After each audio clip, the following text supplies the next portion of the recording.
kei tāwe o ko kākou mau kūpuna I ka ilea ia e ka mākani Lilo I sāpō e ku I he kili E ola pakau I lai ke ao E u e kāni E u o ke kei E lua I pele E o pa I tā honua No nā tūpuna o hai nei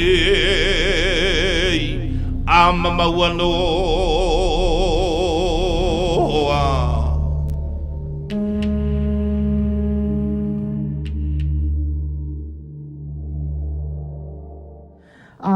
We're going to get started right away. I just want to give you a little bit of context about the framework of today. So this morning we're going to have several presentations about 20 minutes long each from some different folks in the community who have been dealing with these issues for a long time to just share updates and give a larger context for what's going on.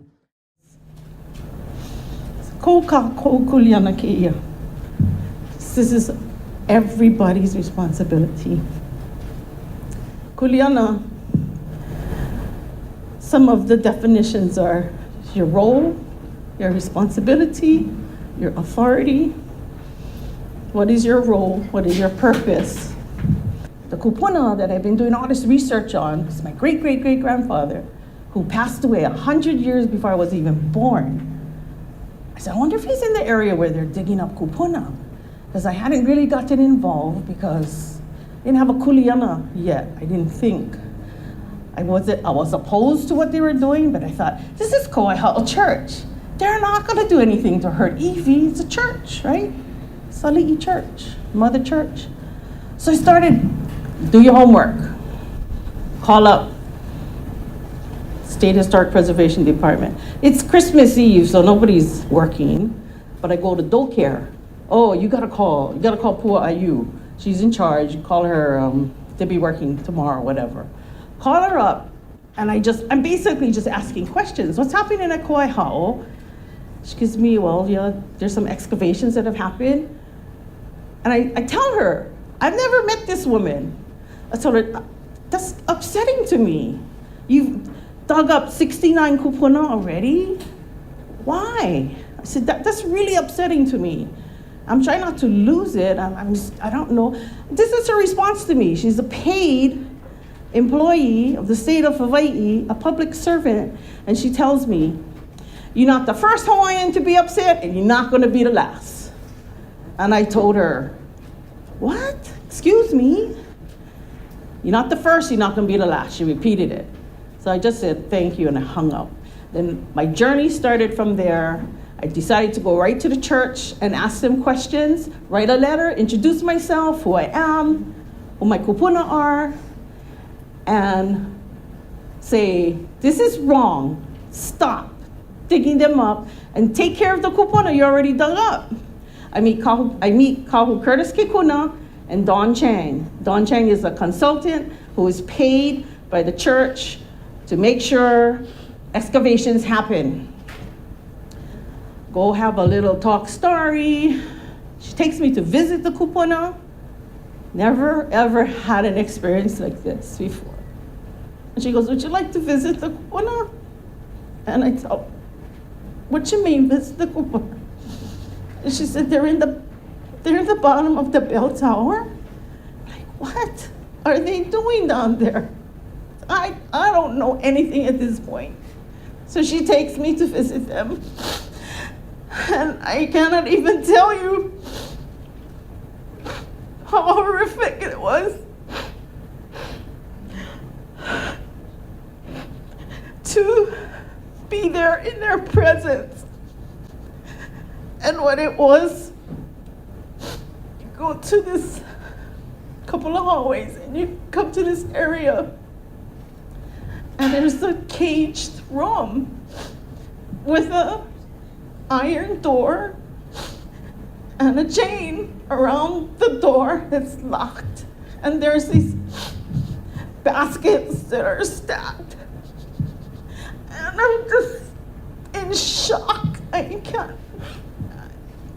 couldn't say anything. And So that's my beginnings, where I started. And somebody just told me, go find out what's going on over there. Just go find out. And that's what started me on this journey of having to know what's going on over there.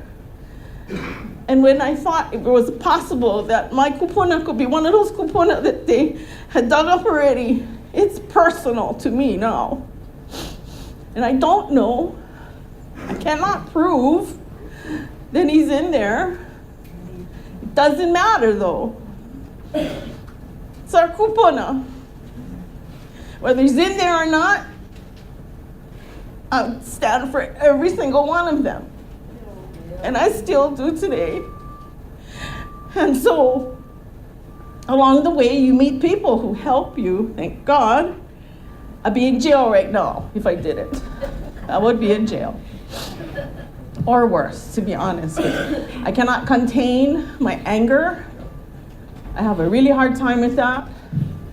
Thank God I have a friend like Claire who is always calm and always will just look at me and just give me a hug, or whether it's mental or physical or whatever. She just kind of just look at her like, okay, breathe, just breathe.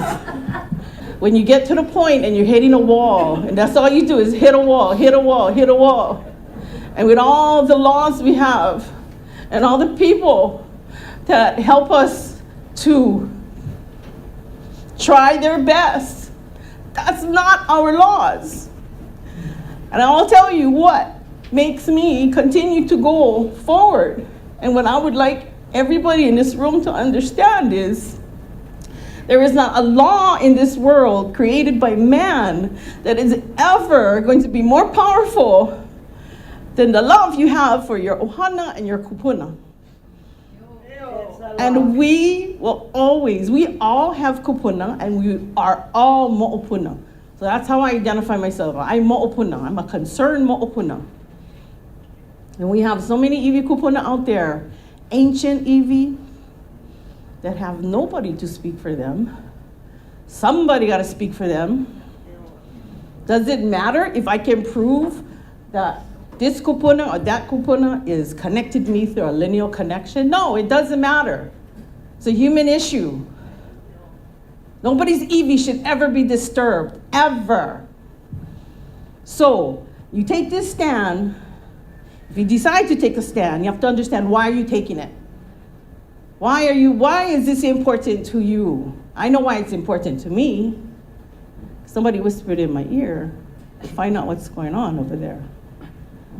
And I took that as a directive. So to put this all into a little bit more perspective, for me, the reason this is so raw for me today, and I hope you folks can all relate to this, because about a year and a half ago, I lost the one person in my family I thought would be around forever. And I would have kept him around forever if he wanted to be here with us. As my father, who set a standard for us, for all of us as we're growing up, to do your chores, listen to your mother, get home on time. Simple. If you call me up because you're late, you're gonna get licking. But I have a good reason. But he was always fair, and he did it with love and aloha. And when he passed, I don't know if it made me stronger or weaker, but I'll tell you this. If anybody ever even had a thought in their head that they were gonna take his iwi up, that would be the last thought they ever had, as far as I'm concerned. So everybody got to think about your own kupuna, any loved one, anybody you've ever loved. And if they have passed on, how would you feel? This is not only Kanaka issue, this is a human issue. How would you feel if somebody was disturbing your mother, your brother, your grandmother, your uncle, your auntie, your baby who's buried in the ground? That's how we feel about our kupuna. We love our kupuna, we love our ohana.